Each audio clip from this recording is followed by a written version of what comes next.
I used to think one piece would change everything. The jacket, the jeans, the shoes that would finally make me feel stylish. But I'd end up buying things that didn't feel like me, wasting money, wasting time, and still not feeling confident in my clothes. If you've ever felt stuck trying to build a wardrobe that reflects who you are, you're not alone. And these 15 habits changed everything for me. So I'm really excited to share the 15 habits that you can start right now that are truly going to transform your style and got me all the way together. First and foremost, diving right in, is getting organized. I know it's not fun, the idea of cleaning, even when you put on your Sunday jams and your parents would wake you up like it's time to get our lives and get our place together. But when I tell you, Carrie Bradshaw was absolutely onto something when she said, I like my money where I can see it. When your clothes are organized and they are in a place that you can actually see them, touch them, feel them, you are going to be very familiar with what's in your closet, what is working for you and what isn't, especially if you watched my closet clean out video, really sharing how you can intentionally go through your wardrobe, get rid of what is not working for you, what is not serving you and not making you feel your best, on top of how to organize better so that you can really see what's in your wardrobe, what you are loving, and really take stock of what's there. By doing this, you are going to eliminate so much stress, so much decision fatigue, and you're also going to make it much easier for you to actually get dressed every day. And speaking of getting dressed every day, the second habit that truly has helped transform my style is the ready to wear rule. Now, this one took me a while to get together because I'm not the best at doing my chores. And on top of that, this really requires you not only to do your laundry on a regular basis, but take an extra 10 minutes to steam your clothes, make sure that they're folded nicely, doing any extra maintenance. This is something that I have slowly worked into my routine that has made a huge difference, because when your clothes are not ready to actually be put on and worn, they just waste away in your closet. Like, how many times have you wanted to wear that shirt, but you're in a rush and it needs to be ironed and you do not have the 3 minutes to steam it, iron it, whatever you need to do to make it look put together and get out the door? Like, I have been there so many times, like too many to even share and count, y'all. Like, it's been a journey. But the great thing about style and these habits are they can be learned. So adding an extra 15 minutes at the end of my laundry day to steam my pieces, adding a Saturday afternoon where I turn on my jams and deep peel my sweaters and make sure that I am deep cleaning some of my sneakers and my shoes, or taking them to the cleaner, because y'all, some of these things you don't have to do yourself either, have really made a huge difference to always making sure that I look put together and my style is elevated. Next is the power of shopping your closet first, because I get it, that new piece is calling you. It's like, Stacy, put me on, boo. Ashley, you wanna wear me too? Like, you know what I mean? They're calling the phone. They are saying add to cart, show up at the house, and we are gonna do it. We're gonna be the piece that transforms your wardrobe. But you do not need new clothes for your wardrobe to feel fresh and fun. This is why I personally dive into trends videos on my channel, because sometimes you just need a little bit different perspective to figure out how to rework that piece instead of adding another item that typically ends up in confusion or buyer's remorse. So anytime I'm seeing new trends or outfit inspiration, my first thought has now been, let me see what's in my wardrobe that's an exact match to what I'm going for, or is there something that I can freak and make my own while still kind of giving the vibes I want to give. This next one will take a little bit of time, but is so worth it, and that is finding your closet staples, your heroes. Now, staples does not mean basics. Staples does not mean boring. If you have seen my style, you know that my go-to items are typically not the boring pieces, but they are the pieces that always look amazing. I know that I can reach for and I'm going to look good. I can add some layers, I can add some accessories, and I'm instantly out the door looking like that bee. And that's really what your staples and your style heroes should be. They should be those couple of items when you have zero brain cells, you cannot seem to function, and you know you want to look good, whether you have a date, you just want to do something for you. These items are going to really be what you reach for on those days to really make sure you're keeping that momentum of looking and feeling good, because I think that's something not a lot of people want to talk about when it comes to getting dressed and looking good is that we often feel like we're waiting for motivation, like that outfit inspo that's just gonna make me want to get dressed. But the truth is that action leads to inspiration and motivation.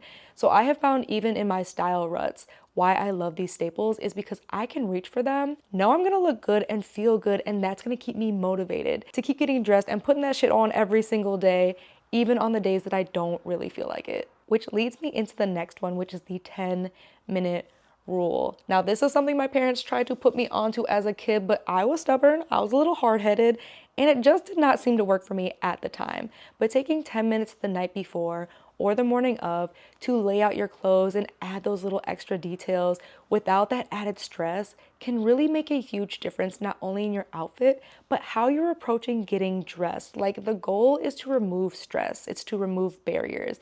And that's what these habits are gonna help you do, is they're gonna make getting dressed more enjoyable. They're gonna help you see what's in your wardrobe. And that extra 10 minutes, you should have on your favorite song, you should be feeling good, like you don't need all day. You know, you just need a good 10 minutes to add the right accessories, maybe freak something a little bit, add a belt, take away a piece, whatever it is that really just is gonna set off the look. So that 10 minutes, y'all, really kind of make it like your wind up time, your hype time, like you are ready to take on the day or wherever you're headed, and you want to look amazing and feel amazing too. With that in mind, the other habit I've adopted, especially the last couple of years, is to stop waiting for the right time to wear those pieces. Y'all, life is gonna life. Life is going to come at you so fast, especially as we are getting older, y'all. Like, I've had so many crazy scares from my friends, my own health, and it really has made me realize these past couple of years that there's no better time than the present. If I really want to get dressed up, why wait till tomorrow? Why wait for that special event? Like, there's so many amazing moments to celebrate today. Just being alive is a moment to celebrate. So why not? Get dressed, put on those pair of heels you've been dying to wear all week, put on that dress that you know has been sitting in the back of your closet because you for sure said you had this event in the summer that somehow fell through, but you really weren't sure if you could freak it for another time. Today and now can absolutely be the time. Quit waiting. Please quit waiting. The other side of that, and I'm going to hold all of our hands when I do this because I know social media has made this feel so hard and almost impossible, but that is to accept that not every fit's going to be a bop. Not every fit is going to hit. Not every fit is going to be a 10 out of 10 across the board. Look, I'm a level with you. The girlies who are 10 out of 10 out of 10 across the board have help. And that's okay. Like, we are not all super women with teams of women behind us to get our hair together, to style us up, to shop for us, to be our assistant. That's cool. You are going to have failures in your style journey. You're going to have failures in life. You can't skip that step. And honestly, it's a very crucial step because you need to know what you don't like as well. And you need to understand why it's not working for you either, because that's going to make you a smarter shopper. That's going to help you buy less. And that's going to help getting dressed become easier because you already know it is not working. That top and those jeans, you have tried it a million times, babes. It's cool. That's just not the look for you. We can move past it now. So never take yourself so seriously that you cannot have fun with your outfits and be brave enough to try new things, because getting in the habit of that and accepting that, again, we're not always gonna be a baddie every single day, dressed to the nines, to the 10. It's fine. It's fine. But that is an important part of the process that we do not want to skip. And speaking of dressing to the nines, being a baddie all the time, understanding aspiration versus inspiration. Because, again, I'm gonna hold your hand on this one too.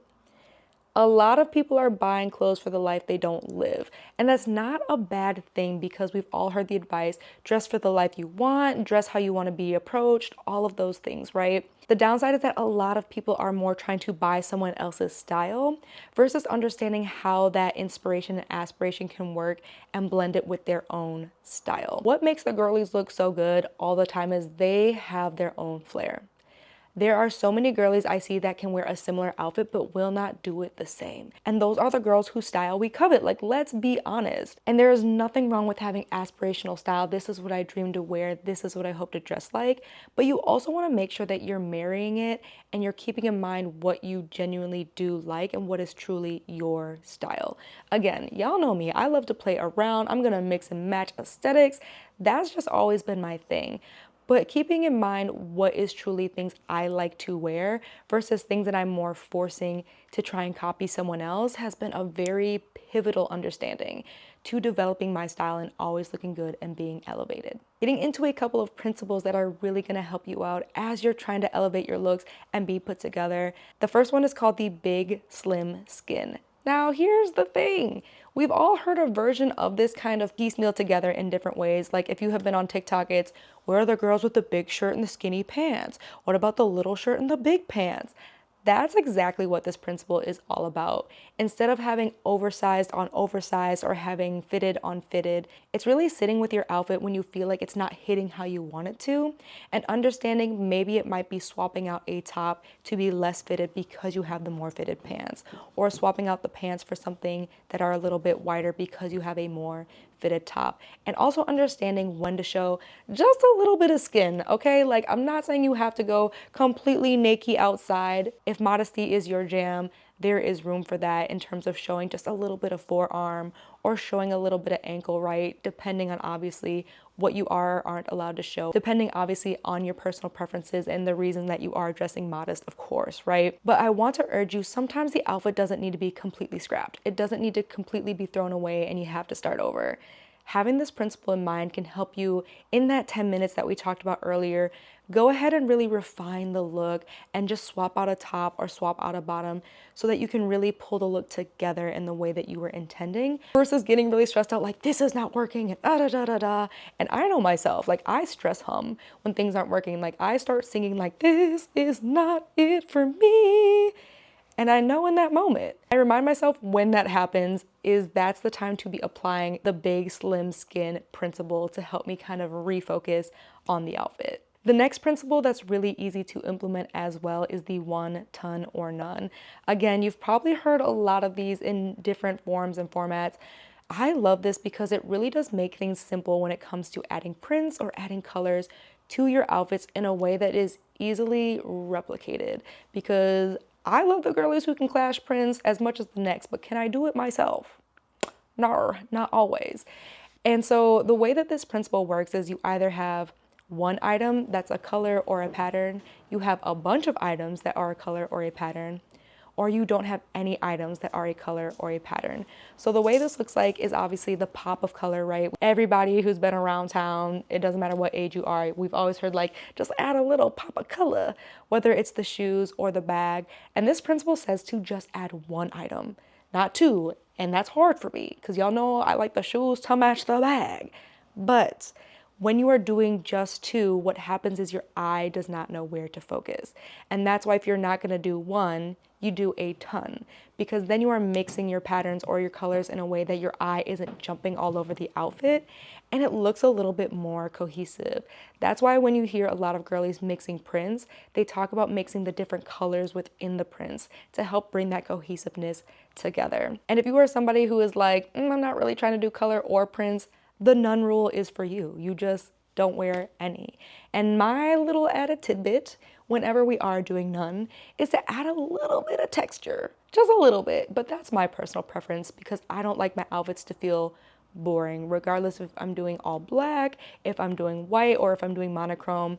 Then I really just want to make sure that the outfit still pops in a way. So for me, that means texture. Now, when we are looking at adding clothes to the wardrobe and you're like, I think I am ready, I'm noticing some gaps in the wardrobe, so you want to buy some pieces. This habit has saved me literally thousands of dollars in time and stress. And that is the wish list and wait. I don't even want to call it a technique. This is just a lifestyle at this point. And if you've watched any of my videos, you know that I personally love to use the Karma website because I can say from any brand that I'm eyeing up, whether it is clothing, home decor, literally anything, and they will let me know when the items go on sale. And this has really helped me because for a lot of us, we have a visceral reaction to items. And that's a good thing, but that doesn't always mean we need the item. Okay, and I'm also talking to myself when I say this, because the other advice I usually give y'all is if it doesn't make you excited, why are you spending your money? But as someone who is looking to buy better and buy less, what this does help me do is to really sit on items and understand how it's going to work in my wardrobe instead of trying to force it in my wardrobe once I've purchased it. So this is something I do all the time now. Very rarely, if you see anything on my channel, have I purchased that like on an impulse or on a whim. Usually it'll be sitting in there for like 2 or 3 weeks. I might even forget about some items too. And that's what saved me so much money, because I can then have the patience to wait until something goes on sale, or I completely forget about stuff altogether, realizing that it really wasn't as lustworthy as I thought it was at the time. And that brings me into the next habit, which is the 5 outfit rule. Now, I've heard some girlies say 3, but that's not enough for me.